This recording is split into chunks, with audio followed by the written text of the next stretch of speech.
नमस्कार, मैं महिमा शर्मा। स्वागत है आपका पहुना डॉट इन में। प्रदेश में एक ओर जहां कोरोना महामारी छाई हुई है, वहीं दूसरी ओर वैक्सीनेशन में आरक्षण ला दिया गया है। ऐसे में एपीएल वालों को वैक्सीनेशन में काफी दिक्कतें आ रही हैं। इस बारे में कांग्रेस प्रदेश महामंत्री कन्हैया अग्रवाल जी ने आवाज उठाई है और इस संबंध में चर्चा करने भी आज हमारे साथ मौजूद है। कन्हैया जी, स्वागत है आपका पहुना डॉट इन में। कन्हैया जी, वैक्सीनेशन को लेके छत्तीसगढ़ में काफी दिक्कतें आ रही हैं और इस मुद्दे पे आपने आवाज भी उठाई है। इसके बारे में बताइए। वैक्सीन जो 18 प्लस की चालू हुई, उसके लिए सबसे पहले तो हम सब ने आभार व्यक्त किया माननीय मुख्यमंत्री जी का, जिन्होंने प्रदेश में वैक्सीन को फ्री करने की घोषणा की। लेकिन वैक्सीन को लेकर एक समस्या आई जब वैक्सीन का एपीएल, बीपीएल, अंत्योदय जो अलग अलग भागों में बांटा गया। ये जरूरी था कि बहुत से लोगों में थे कि ग्रामीण क्षेत्र के लोग वैक्सीन से वंचित हो जाते हैं, कमजोर वर्ग के लोग वंचित हो जाते हैं। लेकिन हमने जो बात प्रमुखता के साथ उठाई वो ये थी कि शहरी क्षेत्रों में अंत्योदय और बीपीएल की संख्या कम है, इसलिए शहरी क्षेत्रों में एपीएल का कोटा बढ़ाया जाना चाहिए। ये हमारा स्पष्ट रूप से मत था और उस मत को लेकर के हमने माननीय मुख्यमंत्री जी तक अपनी बात पहुंचाई, माननीय स्वास्थ्य मंत्री जी तक बात पहुंचाई। और इस बात का हमको पूरा विश्वास भी है कि एपीएल का कोटा शहरी क्षेत्रों में बढ़ेगा। और क्योंकि सकारात्मक उसमें हमको वहां से जो संदेश मिले हैं वो सकारात्मक है। मैं तो ये मानना है कि बाकी भी जो लोग हैं, जिन लोगों की जिम्मेदारी है, उनको ये बात पहुंचानी थी। माननीय मुख्यमंत्री जी संवेदनशील है पूरे मामले को लेकर के। और वैक्सीन की कमी एक बड़ा समस्या है। सबसे बड़ी समस्या ये हो रही है कि वैक्सीन की उपलब्धता नहीं हो पा रही है। हम चाहकर भी, सरकार चाहे वो कोई भी सरकार हो, चाहकर भी वैक्सीन सही तरीके से लोगों को लग जाए। रोज लोग खाली जा रहे हैं, वैक्सीन के सेंटर बंद करने पड़ जा रहे हैं वैक्सीन की अनुपलब्धता के चलते। तो इसके लिए केंद्र की सरकार, राज्य की सरकार, इन सबको एक सामंजस्य बनाना होगा। केंद्र सरकार को खास तौर पर वैक्सीन की उपलब्धता के लिए ठोस प्रयास करने होंगे ताकि जल्द से जल्द वैक्सीन लगे, अधिकतम लोगों तक वैक्सीन लग जाए, क्योंकि वैक्सीन ही एकमात्र उपाय है कोरोना से लड़ने का। आज के अखबारों में हम लोगों ने पढ़ा, अमेरिका ने मास्क फ्री घोषित कर, क्योंकि वहां के सारे लोग जो है उन्होंने कोरोना से निपटने का उपचार कर। इसराइल 100% वैक्सीन हो गया।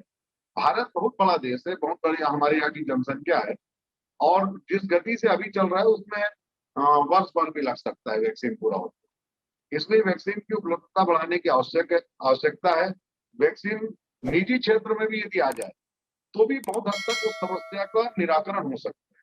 निजी क्षेत्र में आ जाएगी तो हम लोग देखिए, बहुत अलग अलग चीजों के मामले में हम लोग पैसा खर्च करने के लिए तैयार हैं।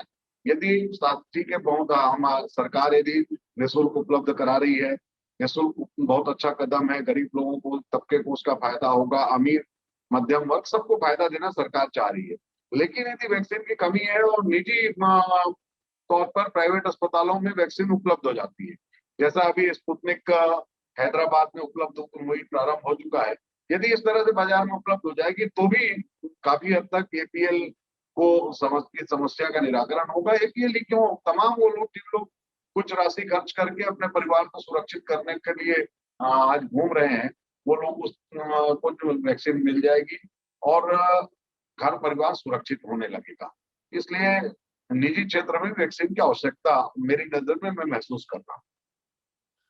रेमडेसिविर इंजेक्शन की कालाबाजारी को लेके भी आपने आवाज उठाई थी, उसका क्या परिणाम मिला था? रेमडेसिविर इंजेक्शन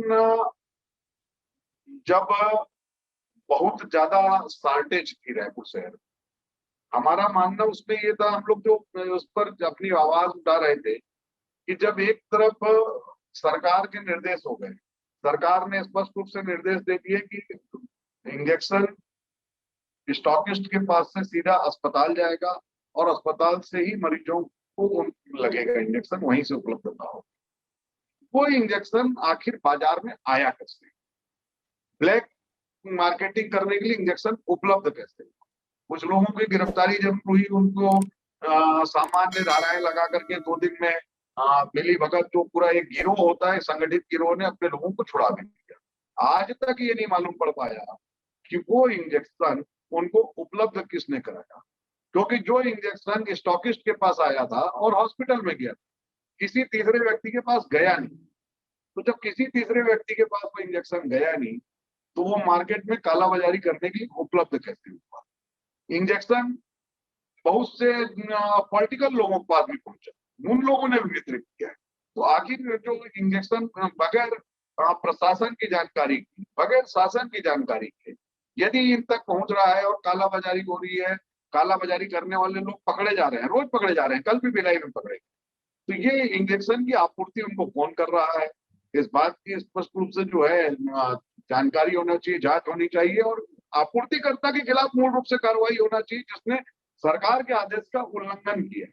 क्योंकि जो रेमडेसिविर इंजेक्शन है वो एक तरह से बेहद आपात स्थिति में उपयोग किए जाने वाला उपचार का माध्यम, उस बेहद आपात स्थिति में उपचार के माध्यम जो जीवनदायिनी एक इंजेक्शन है, वो यदि कालाबाजारी के लिए शासन और प्रशासन की इच्छा के खिलाफ जाकर के, शासन और प्रशासन के आदेश के खिलाफ जाकर के उपलब्ध हो रहा है, तो निश्चित तौर पर उसके जो आपूर्ति करता है, जो उसके संरक्षण करता है, उन सब के खिलाफ ठोस कार्रवाई की आवश्यकता थी।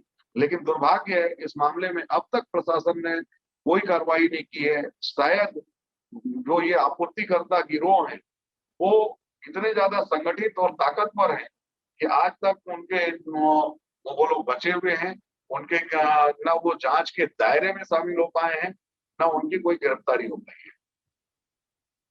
राजधानी हॉस्पिटल अग्निकांड मामले में कुछ आरोपियों की गिरफ्तारी आपके प्रयासों से हुई थी, क्या था ये पूरा मामला? राजधानी अस्पताल रायपुर दक्षिण विधानसभा में ही स्थित है, पचपेड़ी नाका में। उस हॉस्पिटल में शॉर्ट सर्किट से आग लगी, बड़ा दुखद घटनाक्रम था। उस अग्निकांड में 5 लोग की वही मौत हो गई, जिसमें 3 लोग की जलकर मौत हुई, 2 लोग की दम घुटने से मौत हुई। इस अग्निकांड में 2 लोग बाद में और जिन लोग झुलस गए थे उनकी भी मौत। इन 7 मौतों की जिम्मेदारी तय करने का कोई काम नहीं हो रहा था, केवल और केवल उस पर बल्कि लीपापोती का एक तरह से प्रयास हो रहा। जब वहां जांच दल जो गठित किए गए थे, 8 कुछ दिनों के अंतराल के बाद, दबाव के बाद जांच दल जाने लगे, तो ये बात स्पष्ट हुई कि उस हॉस्पिटल में फायर सेफ्टी सिस्टम ही नहीं था। बगैर फायर सेफ्टी सिस्टम की वो हॉस्पिटल कैसे चल रहा था? बगैर फायर सेफ्टी सिस्टम की उसको एनओसी कैसे मिली? बगैर फायर सेफ्टी सिस्टम के नर्सिंग होम एक्ट में उस हॉस्पिटल का पंजीयन कैसे हुआ? इन सब चीजों की जांच की आवश्यकता थी जो अभी तक नहीं हो पाई है। लेकिन 2 डॉक्टरों की गिरफ्तारी प्रबंधन के रूप में हुई है। प्रबंधन के 3 अन्य सदस्य अभी भी फरार हैं। मैंने इस मामले में माननीय पुलिस महानिदेशक, माननीय पुलिस अधीक्षक, नगर पुलिस अधीक्षक सभी से निवेदन किया है। स्वास्थ्य विभाग के प्रमुख सचिव आदरणीय आलोक शुक्ला जी को भी मैंने पत्र लिखा कि इस मामले में कठोर कार्रवाई की आवश्यकता है, ताकि इस तरह से कोई भी किसी की भी जान से खिलवाड़ ना कर सके। 7 लोगों की मौत कोई साधारण मामला नहीं था। अभी इस मामले में हमने एक और बात में निवेदन किया है कि जितने लोग वहां हॉस्पिटल में एडमिट थे, उन सबसे हॉस्पिटल प्रबंधन ने राशि जमा करवाई है। वो जमा राशि भी आज तक उनको वापस नहीं हुई है। जिनकी मौत हुई है उनको मुआवजा देना चाहिए था प्रबंधन को। ये तो सरकार की संवेदनशीलता है कि आदरणीय भूपेश बघेल जी ने 4-4 लाख रुपए तत्काल प्रभाव से मृतकों के परिवारों को देने की घोषणा की। लेकिन कितना असंवेदन है मामला उन प्रबंधन के लोगों का कि प्रबंधन के लोगों ने उनकी जमा फीस तक नहीं लौटाई। मुआवजा देना तो दूर की बात है, जबकि उनको मुआवजा देना चाहिए था। हम आज भी इस बात की मांग कर रहे हैं कि प्रबंधन के शेष लोगों की गिरफ्तारी के साथ साथ शासकीय तंत्र का ऐसा कौन कौन सा हिस्सा है जिन लोगों ने उस अस्पताल को अवैधानिक रूप से चलाने के लिए अनुमति दी, क्योंकि वैधानिक तो हो ही नहीं सकता था जब उस अस्पताल में फायर सेफ्टी सिस्टम नहीं था। और पता नहीं अलग अलग की जो कमियां हैं वो धीरे धीरे जांच में आएंगी, पर उस अस्पताल को उन कमियों के बावजूद नर्सिंग होम एक्ट में संचालन की अनुमति किनकी साठगांठ से मिली है, उन सभी सांठगांठकर्ताओं को भी इस जांच के दायरे में लेकर के आरोपी बनाया जाना चाहिए। ये हम लोग मांग कर रहे हैं और लगातार इस विषय को लेकर के लड़ रहे हैं। हमें पूरी उम्मीद भी है कि सरकार ने जिस तरह से मृतकों के परिवारजनों को सहायता देने में तत्परता दिखाई है, उसी तरह की संवेदनशीलता मृतकों के परिजनों को न्याय दिलाने में भी होगी। आपने इस महामारी में बहुत जरूरतमंदों की मदद की है, सूखा राशन भी वितरण किया है। इसके अलावा क्या-क्या कार्य किए आपने? देखिए जो कोरोना काल रहा, चाहे वो प्रथम दौर हो या द्वितीय दौर हो, इस दौर में सभी लोगों ने अपने-अपने स्तर पर मदद की है। हम लोगों ने भी अपने साथियों के साथ काम किया है और ये हमारी ज़िम्मेदारी है। ये हमने किसी के ऊपर एहसान नहीं किया है। हम लोग जब अपने आप को जनप्रतिनिधि की श्रेणी में रखते हैं, सामाजिक कार्यकर्ता के रूप में अपने आप को रखते हैं, तो हम सबके का दायित्व है कि हम लोग इन कामों को करें, चाहे वो सूखा राशन पहुँचाने का मामला हो, भोजन पहुँचाने का मामला हो, ऑक्सीजन सिलेंडर की सुविधा उपलब्ध कराने का मामला हो, ऑक्सीजन कॉन्सन्ट्रेटर मशीन उपलब्ध कराने का मामला हो, या अस्पतालों में बेड के लिए भटकते हुए लोगों को हम क्या मदद कर सकते हैं का मामला हो। हर मामले में हम लोगों ने प्रयास किया, हमारी टीम के लोगों ने प्रयास किया और सामूहिक प्रयास से लोगों को का जीवन बच सके, लोगों को भुखमरी की स्थिति ना आए, इसके लिए शासन प्रशासन के साथ मिलकर, सामाजिक संगठनों के साथ मिलकर के काम किया है। और खास तौर पर मैं एक बात को उल्लेखित करना चाहता हूँ कि शासन प्रशासन के साथ मिलकर कंधे से कंधा मिलाकर जिस तरह से सामाजिक संगठनों ने काम किया, अपनी सेवाएं दी है, वो अतुलनीय है सेवाएं।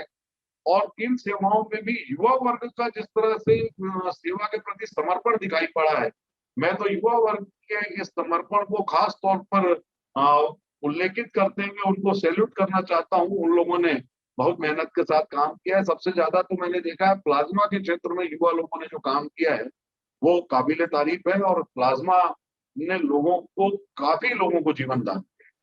इसलिए उनकी सेवाओं का विशेष तौर पर उल्लेख करना जरूरी है। कन्हैया जी, धन्यवाद आपका पहुना डॉट इन को टाइम देने के लिए। जी, धन्यवाद आपका बहुत। जी। लगातार खबरों के लिए बने रहिए पहुना डॉट इन के साथ। यूट्यूब पे सब्सक्राइब करें, इंस्टाग्राम पे फॉलो करें।